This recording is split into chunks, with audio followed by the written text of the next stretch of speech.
नमस्कार, मैं छत्तीसगढ़ अखबार के यूट्यूब चैनल इंडिया आजकल के स्टूडियो से सुनील कुमार छत्तीसगढ़ की एक खबर को लेकर आपके बीच हूँ, जिससे यहाँ के 30 लाख बच्चे प्रभावित होते हैं। 30 लाख से ज़्यादा होंगे, ये आंकड़ा पिछले बरस का है। सरकारी स्कूलों में पढ़ने वाले बच्चे 30 लाख की संख्या छोटी नहीं होती है। ये मेरा ऐसा ख्याल है कि ये बच्चों का एक सबसे बड़ा तबका है जो सरकारी स्कूलों में पढ़ता है। उनकी हालत क्या है? आज सरकारी स्कूलों की हालत क्या है? अभी राज्य सरकार ने सारे कलेक्टरों को लिखा है कि हर स्कूल की इमारत की जांच करवाई जाए। इमारत यानी कोई ऐसा वो मुंबई में जो 26 मंजिल का घर है वैसी इमारत नहीं है। छोटे छोटे कुछ कमरों वाले स्कूल है। कोई अहाता नहीं रहता, कुछ नहीं रहता, जानवर घुस जाते हैं, रात को गोबर भर देते हैं वहाँ पर बारिश से बचने के लिए घुसे जानवर। सुबह उन्हीं के बीच में बच्चे पढ़ते हैं। ऐसे शाला भवन कहते हैं इनको, जहाँ न गेट है ना अहाता है, कुछ है। बहुत सारी जगहों पर ऐसा बुरा हाल है। छप्पर का छत का प्लास्टर जो है वो कहीं गिर रहा है बच्चों के ऊपर, कहीं खिड़की दरवाजे टूटे हुए हैं। रात को लोग नशा करते हैं, गांजा पीते हैं, जुआ खेलते हैं और कुछ काम भी करते होंगे जो यहाँ बोलना ठीक नहीं है। ऐसी स्कूलों में पढ़ने वाले बच्चों का हाल ये है कि छात्र छात्राओं के लिए कहीं पेशाब घर नहीं है, पीने के पानी का इंतजाम नहीं है। खराब नौबत है। ये नौबत आज की नहीं है, ये अभी विष्णुदेव साय की भाजपा की सरकार तो अभी 6 महीने 7 महीने पहले ही आई है। इसके पहले 5 बरस भूपेश बघेल की सरकार थी, तब भी हालत कोई इससे बेहतर नहीं थी। उसके पहले 15 साल रमन सिंह की सरकार थी, तब भी हालत इससे बेहतर नहीं थी। मैं राज्य बनने के बाद से 4 अलग अलग मुख्यमंत्रियों की सरकार देख चुका हूँ। अजीत जोगी, रमन सिंह, भूपेश बघेल और अब विष्णुदेव साय। मैं सबसे ज़्यादा रियायत विष्णुदेव साय को अभी देना चाहूँगा, क्योंकि नई सरकार बनी है। हो सकता है कि अपना कार्यकाल पूरा करने तक वो स्कूलों की हालत सुधार लें, लेकिन आज की तारीख में हालत खराब है। मैं थोड़े से आंकड़े आपको बताता हूँ। आज ही एक अखबार में छपे हैं ये आंकड़े। इसके मुताबिक 610 स्कूलें प्रदेश में ऐसी हैं जहाँ कोई शिक्षक नहीं है, जहाँ पर कोई शिक्षक नहीं है। छत्तीसगढ़ के 4 मुख्यमंत्री अजीत जोगी, रमन सिंह, भूपेश बघेल, विष्णुदेव साय आज जिस कुर्सी पर बैठे हैं, इसी वजह से बैठे हैं कि किसी स्कूल में ये पढ़े हैं, पढ़ लिख के आगे निकले हैं। इसी वजह से मुझको ध्यान पड़ता है कि जब रमन सिंह मुख्यमंत्री थे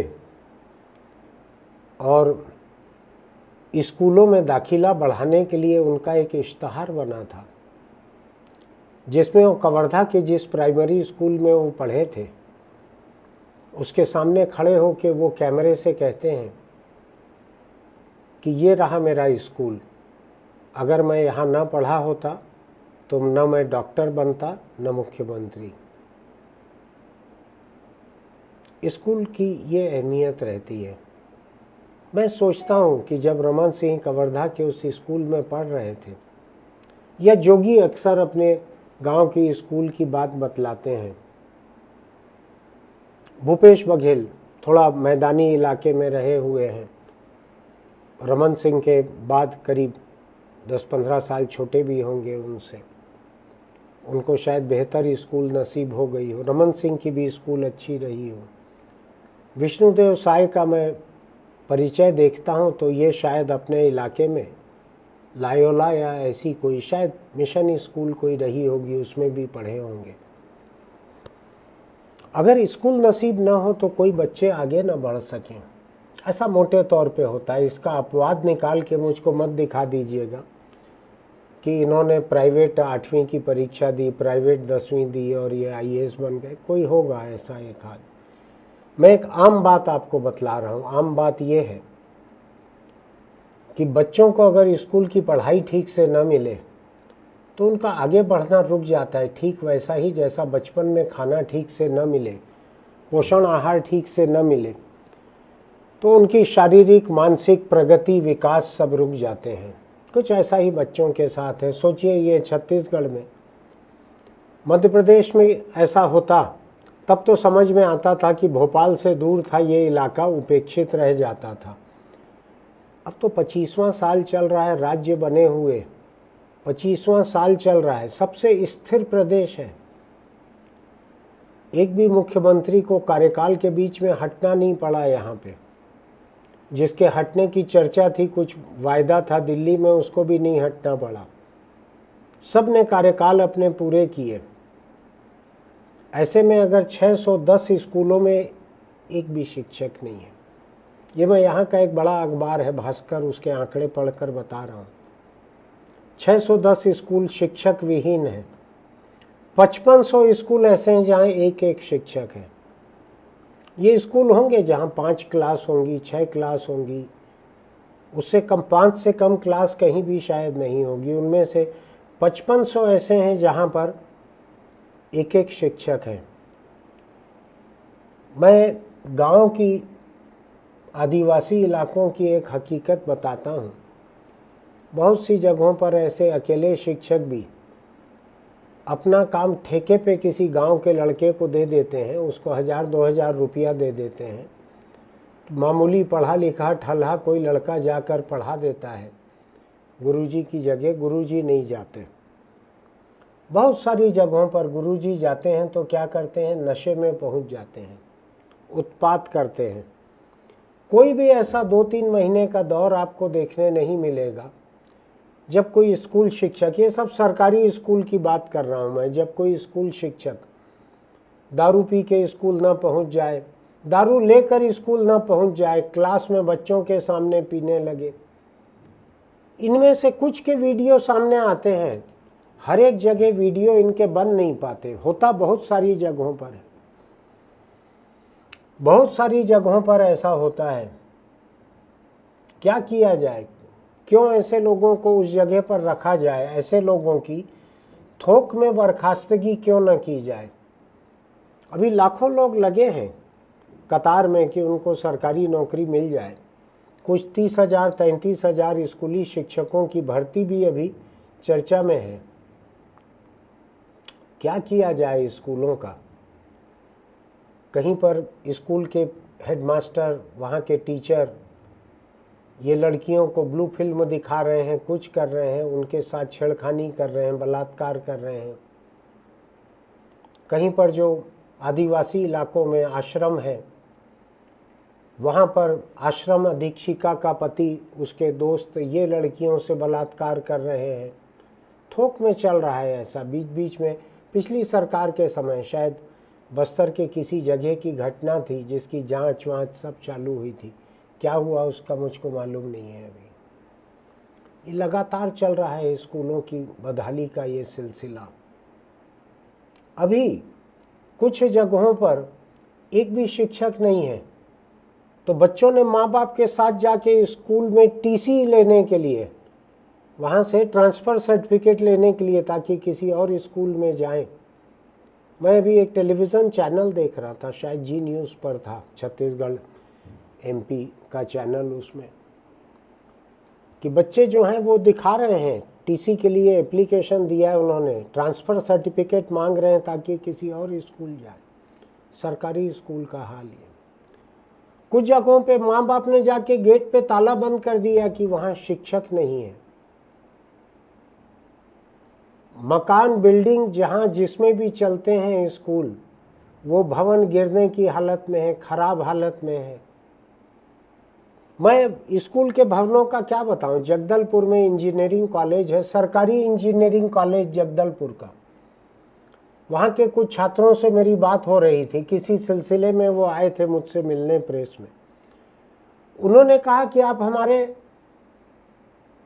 सरकारी इंजीनियरिंग कॉलेज जगदलपुर, उसके हॉस्टल में आके आप अपना YouTube वीडियो एक बनाइए, देखिए कि हमारे यहाँ छत गिर रही है हमारे ऊपर। हम कहते हैं कॉलेज को कि इसको सुधरवाओ, कॉलेज में पैसा भी जमा है, राज्य सरकार से इजाज़त नहीं मिल रही है मरम्मत की। मैं नाम लेकर बता रहा हूँ कॉलेज का, इसको सुने अगर सरकार में कोई तो वो परख सकते हैं इस बात को कि वहाँ के छात्रों ने आके मुझको सच बताया है कि झूठ बताया है। सरकारी इंजीनियरिंग कॉलेज, हॉस्टल की छत गिर रही है। लड़कों ने फोटो दिखाई मुझको लाकर अपने हॉस्टल के बाथरूम की, कमरों की। ऐसी हालत है, पैसा भी पड़ा हुआ है वहाँ पे, सरकार की तरफ से मरम्मत की इजाज़त नहीं है। क्या हालत है ये। स्कूलों में लगातार छेड़खानी की घटना आती है, लड़कियों से छेड़खानी, कहीं मास्टर कर रहे हैं, कहीं हेड मास्टर कर रहे हैं। क्या हो रहा है ये सब। कहीं लड़कियां गर्भवती हो जा रही हैं, हॉस्टल में रहने वाली लड़कियां गर्भवती हो जा रही हैं। क्या काबू है सरकार का। और मैं फिर कह रहा हूँ, एक बार दोहरा रहा हूँ इस बात को, ये मौजूदा सरकार पर मेरा हमला नहीं है। राज्य बनने के बाद से तमाम सरकारों का मिला जुला हाल यही रहा है। लगातार भ्रष्टाचार से घिरा रहा है ये विभाग, लगातार भ्रष्टाचार से घिरा रहा। मैंने कल लिखा है अपने एडिटोरियल में इस बात को, कल या परसों, कि हर सरकारी स्कूल में एक दो कमरे जो हैं, एक तो कमरे ही कम पड़ते हैं, फिर एक दो कमरे जो हैं टूटे फर्नीचर से भरे हुए हैं कमरे। स्कूलों में फर्नीचर सप्लाई भ्रष्टाचार का एक बड़ा अड्डा है। स्कूलों की लाइब्रेरी में किताबों की सप्लाई, जो पब्लिशर आते हैं बाहर से, जो आरती वगैरह की किताबें रहती है ना, ऐसी पतली सी 20-25 पेज की, ऐसे क्वालिटी की किताबें रहती हैं, उसको 100 गुना दाम पे खरीदता है स्कूल एजुकेशन। बहुत संगठित भ्रष्टाचार है। कुछ साल पहले यहाँ पर शायद बीजेपी की सरकार थी उस समय छत्तीसगढ़ में, कुछ एक अच्छे प्रकाशकों ने, देश के अच्छे प्रकाशकों ने रायपुर आकर एक प्रेस कॉन्फ्रेंस ली थी कि इतना भ्रष्ट है लाइब्रेरी के लिए किताब खरीदने का काम प्रदेश की स्कूलों के लिए कि हम उतनी रिश्वत देकर हम यहाँ सप्लाई नहीं कर सकते किताबें। बड़ा संगठित भ्रष्टाचार है स्कूल एजुकेशन का, बहुत ही संगठित है। मैंने कल अपने एडिटोरियल में मुख्यमंत्री को ये सुझाया है, अभी वही उसके प्रभारी मंत्री हैं, जब तक कोई अगला मंत्री उस विभाग का मंत्री न बनाया जाए तब तक, कि उनको किसी अच्छे काबिल ईमानदार को इस विभाग का मंत्री बनाना चाहिए जो यहाँ से भ्रष्टाचार को दूर कर सके। पढ़ाई का हाल यह है कि पूरे देश में जो केंद्र सरकार का सर्वे हो रहा है पढ़ाई के स्तर का, उसमें छत्तीसगढ़ एकदम ही नीचे है, एकदम ही नीचे है। पूरे प्रदेश में शायद 4-6 ही ऐसे राज्य होंगे जो छत्तीसगढ़ से और नीचे होंगे। इतना खराब स्तर है यहाँ पढ़ाई का। मुझको कुछ साल पहले का एक सर्वे याद पड़ रहा है कि 5वीं या 7वीं में पढ़ने वाले बच्चे दूसरी की किताब भी नहीं पढ़ पा रहे थे। एक ही चीज़ अच्छी होती है कि दोपहर का भोजन जो मिल जाता है उससे बहुत सारे गरीब बच्चों का पेट भर जाता है, जिनके घर में खाना काफ़ी नहीं होता उनका पेट भर जाता है। एक दूसरी चीज़ अच्छी होती है, ये मिड डे मील की स्कीम जिसने भी लागू की है, मुझको अभी याद नहीं है दिल्ली में कौन सी सरकार थी जिसने लागू किया है, हो सकता है यूपीए सरकार ने किया हो, उससे फ़र्क नहीं पड़ता, अच्छा काम है जिसने भी किया हो। छुआछूत कम हुआ है इससे, हर जाति के बच्चे बैठकर, अधिकतर जगहों पे हर जाति के बच्चे बैठकर साथ में खा लेते हैं, छुआछूत कम हुआ है। आज किसी जात के बच्चे ने एक थाली में खाया है, धो के मांज के उसको रख दिया है, कल उसी थाली में दूसरे बच्चे खाएंगे।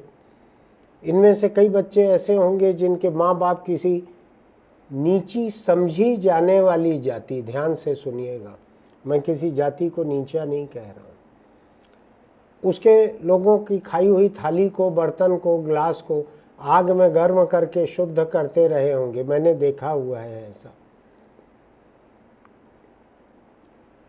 तो स्कूलों में दोपहर के भोजन का ये एक फ़ायदा बच्चों को हो रहा है, लेकिन पढ़ाई जो मुख्य मकसद है स्कूल का, उसका क्या हो रहा है।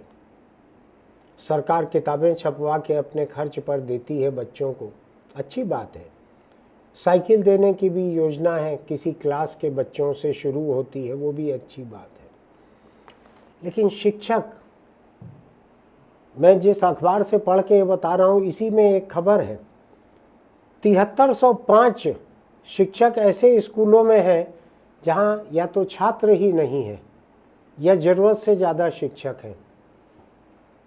जिसकी राजनीतिक पहुंच रहती है शिक्षक की, वो अपनी पोस्टिंग ऐसे स्कूल में करवा लेते हैं, ट्रांसफ़र या पोस्टिंग अटैच करवा लेते हैं जहां काम ना करना पड़े। मैं क्या कहूँ अब, बेरोजगारों को सरकारी नौकरी मिले, ये भी हम ही लोग कहते हैं कि बेरोजगारी बहुत है। जब सरकारी नौकरी मिल जाती है तो काम का ये हाल होने लगता है, काम नहीं करते हैं लोग, पढ़ाते नहीं हैं। वीडियो तो केवल दारू पी के पहुंचने और दंगा करने वाले लोगों के आते हैं। जब बलात्कार वगैरह होते हैं, यौन शोषण होता है तो खबरों में आता है। आमतौर पे छोटी मोटी तो खबरें आती भी नहीं हैं। 2 दिन पहले की बात है, कोंडा गांव में एक गुरुजी का मकान बन रहा था। वो अपने स्कूल की नाबालिग बच्चियों को ले गया, छात्राओं को ले गया, चलो मकान बन रहा है, काम करना वहाँ पे। मेरे ख्याल से शनिवार इतवार की कोई बात है, छुट्टी का दिन था। तीसरी मंजिल पे छत पे चढ़ के वो लड़की रेत ढो रही थी, कंस्ट्रक्शन मजदूर का रेजा का काम कर रही थी नाबालिग लड़की। 3 मंजिल से गिरी, मर गई। सरकारी स्कूल के गुरुजी के निजी मकान में निर्माण के लिए वो जबरदस्ती फेल करने की धमकी देकर नाबालिग बच्चियों को ले गया, छात्राओं को। तीसरी मंजिल की छत पे कंस्ट्रक्शन की मजदूरी उनसे करवाई जा रही थी, बच्ची गिर के मर गई। आदिवासी इलाका है, बहुत संभावना है कि आदिवासी रही होगी बच्ची। क्या हाल है ये? क्यों इतने पर प्रदेश नहीं हिलता है? क्यों सरकार नहीं हिलती है? क्यों नहीं हिलती है सरकार इतने पर? कहने के लिए ये आदिवासी प्रदेश कहलाता है, छत्तीसगढ़ आदिवासी प्रदेश है, बस्तर तो पूरा का पूरा आदिवासी इलाका कहलाता है। क्यों ऐसी नौबत है? कहाँ चली गई संवेदनशीलता हमारी? मैं नहीं जानता उसके ऊपर कोई बड़ी जांच का आदेश हुआ हो, कुछ हुआ हो, कम से कम मुझको अभी देखने नहीं मिला है। कितनी बड़ी बात है ये। क्यों पूरे प्रदेश में स्कूलों की व्यवस्था को सुधारा नहीं जाता?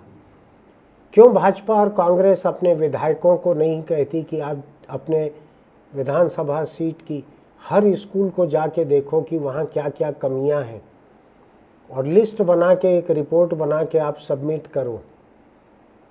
बड़े बड़े अफसर बैठे हुए हैं, कई अफसरों को देखता हूँ मैं, जिले के कलेक्टर हैं, कई अफसरों को देखता हूँ रोज टाई लगाकर कोट पहन कर बैठते हैं, रोज देखता हूँ ऐसा कई अफसर हैं। क्यों अपने इलाकों में वो नहीं जाते स्कूलें देखने के लिए? क्यों रिपोर्ट तैयार नहीं करते, कहाँ पर क्या कमी है? बहुत सारी चीज़ें तो आंकड़ों में उपलब्ध हैं। क्यों नहीं हो रहा है सुधार? जो बच्चे बेबस हैं, शायद इसलिए भी नहीं हो रहा है कि अभी 12वीं में और कॉलेज में पहुँचे नहीं हैं। अभी हाल फिलहाल इनके किसी वोट की ज़रूरत नहीं है, इनका वोट नहीं है, शायद इसलिए भी इनके ऊपर ध्यान न दिया जा रहा हो।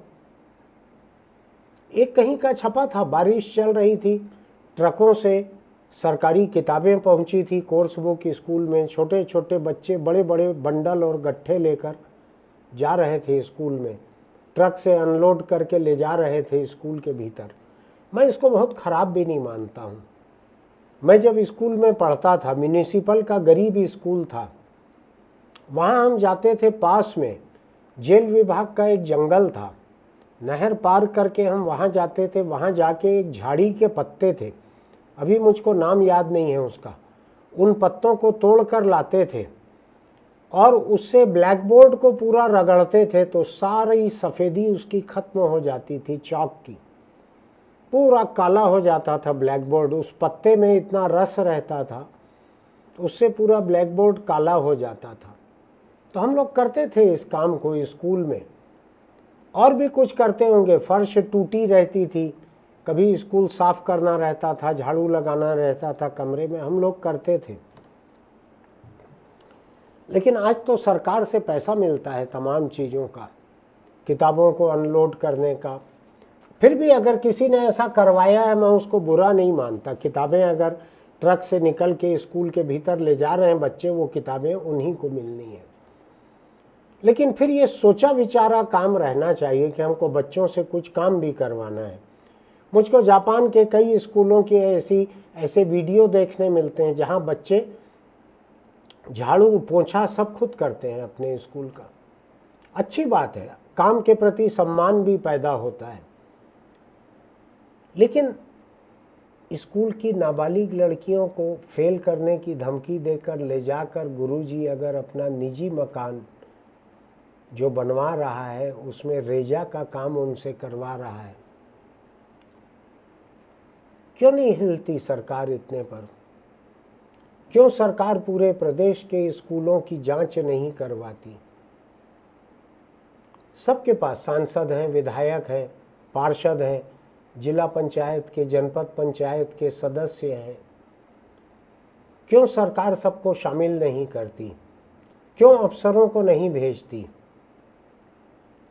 मुझको लगता है कि कई बार मेरे मन में आता है कि जो जैकेट पहनने का एक जो चलन हमारे यहाँ हो गया है, जैकेट पहन के अफसर, कोट पहन के, टाई पहन के अफसर अपने कमरों में बैठते हैं और बड़े आलीशान किस्म से कमरे बनवा लेते हैं, वहाँ से राजपाट चलता है। मुझको लगता है जनता से कट जाते हैं शायद ऐसा करके। क्यों आम लोगों की तरह नहीं रहते? होगा कभी कोई फंक्शन हो, कुछ हो, प्रधानमंत्री आए, राष्ट्रपति आए तो शायद उनकी मजबूरी रहती है बंद गले का कोट पहनना, नहीं तो चाहे कितनी भी गर्मी रहे, 45 डिग्री टेम्परेचर रहे, लेकिन अगर आपने बंद गले का कोट नहीं पहना है तो इस राज्य के चीफ सेक्रेटरी ऐसे IAS अफसर को नोटिस दे चुके हैं। 45 डिग्री में खुले एयरपोर्ट पर खुले में धूप में खड़े हुए कलेक्टर ने अगर धूप का चश्मा लगा लिया है तो नोटिस दे चुके हैं। तो ये खैर मैं उस पर जाना नहीं चाहता, बात से मैं भटक जाऊंगा। मेरा ये कहना है कि अफसरों को भी एक सुझाव मैं देते आया हूँ जोगी के समय से। जोगी से मेरा उठना बैठना ज़्यादा था, उनको भी ये सुझाव दिया, रमन सिंह और उनकी टीम को भी कई बार सुझाया। भूपेश बघेल से मेरा उठना बैठना नहीं था, लेकिन उनके एक दो सलाहकार मेरे साथ में काम कर चुके थे, तो मैंने उनको ये सुझाव दिया था।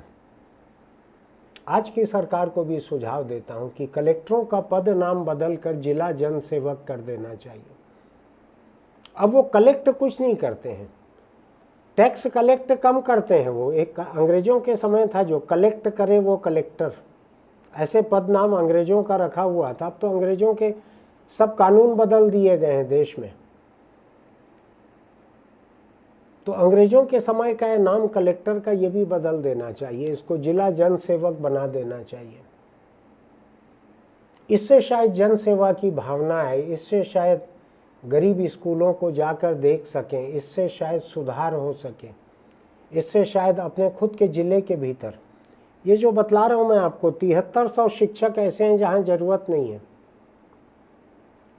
5500 स्कूलों में एक शिक्षक है, ये 7300 को अगर दाएं बाएं किए रहते तो भी ये 5500 में 1 से 2 हो गए रहते शिक्षक। नहीं किया होगा, कलेक्टरों ने अपने अपने जिलों में नहीं किया होगा। हमारे यहाँ सरकार से परे कोई सोशल ऑडिट का रिवाज नहीं है। अगर रहता, ये सरकार चाहे तो IIM के मैनेजमेंट के स्टूडेंट्स को प्रोजेक्ट दे सकती है कि आप देखकर बताओ कि हमारे स्कूल शिक्षा में क्या खामियां हैं। वो देखकर रिपोर्ट बनाकर दे सकते हैं, अगर सच्चाई का सामना करने का साहस हो सरकार में। तो नहीं रहता है साहस। भूपेश बघेल की सरकार में एक मंत्री को हटाने की जरूरत जब पड़ी थी तो पता है ना किसको हटाया गया था? स्कूल शिक्षा मंत्री को। बदनामी बहुत थी, हर तरह की बदनामी थी, स्कूल शिक्षा मंत्री को हटाया गया था। अभी खैर बृजमोहन अग्रवाल एक ताकतवर मंत्री थे, दिलचस्पी से काम कर रहे थे वो, उनको लोकसभा का चुनाव लड़वा कर भाजपा दिल्ली ले गई है, उनके लिए कुछ बड़ा होगा पार्टी के दिमाग में। लेकिन अभी फ़िलहाल छत्तीसगढ़ में ये जुलाई का महीना चल रहा है, 20 दिन अभी जुलाई के बाकी हैं। जुलाई अगस्त यही स्कूलों के सब इंतजाम का वक्त रहता है। इस वक्त बहुत मेहनत करने की ज़रूरत है, इसलिए मैं आज इस बारे में कह रहा हूँ। ये बहुत सनसनीखेज विषय नहीं है। 1-2-4 घटनाएं जो मैंने गिनाई हैं वो ऐसी ही हैं। सरकार को सोचना चाहिए कि कैसे शाला विकास समिति नाम की एक संस्था मुझको सुनाई पड़ती थी हर स्कूल के लिए। कौन लोग उसमें हैं? क्या सत्तारूढ़ पार्टी अपने अपने लोगों को तैनात कर देती है उसमें? वो क्या करते हैं? क्या वो स्कूल की जो भी छोटी मोटी स्थानीय खरीदी रहती है क्या उसको तय करते हैं? क्या करती है शाला विकास समिति? क्यों उसमें आसपास के कुछ गैर राजनीतिक लोगों को, जो अच्छी साख वाले हों, गैर राजनीतिक लोग, क्यों उनको नहीं रखा जाता उसमें, जो देख सकें कि कहाँ पे कमी है शिक्षकों की, कहाँ इमारत नहीं है, कहाँ पानी नहीं, कहाँ शौचालय नहीं है। ये तो वक्त वो आ गया है जब स्कूल जाने वाली लड़कियां जो हैं उनके लिए सैनिटरी पैड भी स्कूल में उपलब्ध कराने चाहिए। ये वो वक्त आ गया है, ज़माना आगे निकल गया है। हर लड़की, हर महिला को सैनिटरी पैड उपलब्ध कराना, ये कुछ विकसित देशों में इसको बुनियादी अधिकारों में मान लिया गया है कि ये खरीदने की ज़रूरत रहना नहीं चाहिए, हर किसी को मिलना चाहिए। बहुत सारी ऐसी और चीज़ें हैं। छत्तीसगढ़ की स्कूल जो कि आने वाली पीढ़ी की बुनियाद है, नींव के पत्थर हैं। ये नींव के पत्थर जोड़ते समय एक मजबूती देखनी चाहिए, उस पर इमारत टिकी रहती है, पूरी खड़ी रहती है। यहाँ नींव के पत्थरों का क्या हाल है देखना चाहिए। आज छत्तीसगढ़ के मुख्यमंत्री विष्णुदेव साय जी, वो इस विभाग के मंत्री भी हैं अभी। मेरा ख्याल है ये एक टेम्पररी अरेंजमेंट है, लेकिन देखना चाहिए उनको इस बात को। पूरे प्रदेश में देखना चाहिए, एक एक स्कूल की हालत देखनी चाहिए, सुधारना चाहिए। ये सबसे छोटे बच्चे हैं, इनको वोट देने में बहुत समय है अभी, इसलिए इनको अनदेखा करना ठीक नहीं है। भाजपा ने अपने चुनावी घोषणा पत्र में 1ली से 8वीं तक के बच्चों को नाश्ता देने की बात भी कही थी। सरकारी स्कूल के बच्चों को सुबह नाश्ता मिलेगा स्कूल पहुंचने पर। अभी शायद पायलट प्रोजेक्ट की तरह या प्रयोग की तरह एक जगह कहीं शुरू हुआ है। बिना देर किए पूरे प्रदेश में करना चाहिए इसको। बड़ी बड़ी योजनाएं जो है वो एनसीआर की तरह छत्तीसगढ़ में एससीआर बनाया जाएगा, स्टेट कैपिटल रीजन बनाया जाएगा। ये सब बड़ी योजनाएं हैं। गरीब परिवारों के बच्चे जो रात शाम को खाना खाने के बाद अगले दिन दोपहर को खाते हैं, जो स्कूल में बड़ा लंबा फासला रहता है, उनको ध्यान में रखते हुए बिना देर किए हुए स्कूलों में सुबह का नाश्ता शुरू करना चाहिए, सारे बच्चों को देना चाहिए। इससे उनकी सीखने की क्षमता बढ़ेगी। खूब मेहनत करने की ज़रूरत है स्कूलों को सुधारने की। मेरा ऐसा मानना है कि सरकार की सबसे बड़ी प्राथमिकता में से एक होना चाहिए ये केवल फर्नीचर खरीदी विभाग जैसा होकर नहीं रह जाना चाहिए। सोच के देखिएगा। मैं तो जो कोंडागांव की जो घटना हुई है 2 दिन पहले की, शायद कोंडागांव की है, बस्तर की है, उसको देखकर मैं हिला हुआ हूँ। किसी सरकारी स्कूल के गुरुजी की इतनी हिम्मत हो जाए कि वो स्कूल की नाबालिग छात्रा को ले जाए, फेल कर दूंगा धमकी देकर, और अपने बनते हुए मकान के 3रे मंजिल की छत पर उससे रेजा का काम करवाए और लड़की गिरकर मर जाए। मैं तो हिल गया हूँ, मुझको सरकार का नहीं मालूम है। आप सोचिएगा इस बारे में। अगर मेरी ये बात आपको ठीक लगती है, मेरा ये एडिटोरियल ठीक लगता है, तो आप हमारे YouTube चैनल इंडिया आजकल को सब्सक्राइब कीजिएगा, नोटिफिकेशन की बटन दबाइएगा, लाइक कीजिएगा, इसको अपने दोस्तों को भी भेजिएगा, चाहे आपके बच्चे सरकारी स्कूलों में ना पढ़ते हों। ये मुद्दा है या नहीं? जिन बच्चों के सामने टीचर, हेडमास्टर दारू पी के पहुंच जाते हैं, पड़े रहते हैं फर्श पे, आपने देखा होगा, हर कुछ महीनों में वीडियो आते हैं ऐसे। क्या असर होगा उन बच्चों पर, जहाँ छोटे छोटे बच्चों का देह शोषण करते हों टीचर, हेडमास्टर, आश्रम की आदिवासी लड़कियों के साथ संगठित रूप से बलात्कार होता हो, उनके तन मन पे जो जख्म पड़ते हैं, दिल दिमाग पे जो जख्म पड़ते हैं, वो जिंदगी भर नहीं जाते। सोचना चाहिए सरकार को, आपको भी सोचना चाहिए। आप कमेंट बॉक्स में लिख सकते हैं कि मेरी बात, मेरे सवाल जायज़ हैं या नहीं। चलते चलते एक छोटी सी सलाह और देता हूँ। बहुत सारे स्कूल के शिक्षक भी स्कूलों में गुटखा तम्बाकू खाते पीते हैं, दारू ही पीते हैं, तो मैं गुटखा तम्बाकू का क्या कहूँ। सभी से, जितने टीचर हैं उनसे भी मेरी अपील है, और आम लोगों से भी जो भी देख रहे हैं, बीड़ी सिगरेट गुटखा तम्बाकू छोड़ दीजिए, वरना कैंसर आपको नहीं छोड़ेगा। किसी के पास जल्दी आता है, किसी के पास देर से आता है, आता ज़रूर है। बच जाइए उससे, अपने परिवार की फिक्र कीजिए। नहीं तो आप, आपके आसपास जो भी कैंसर हॉस्पिटल हो वहाँ जाके आप देखिए किस तरह से मुंह का कैंसर होता है तो जबड़ा निकाल दिया जाता है, गाल नया लगाया जाता है, कहीं कूल्हे वगैरह से चमड़ी निकाल कर, गोश्त निकाल कर गाल बनाया जाता है।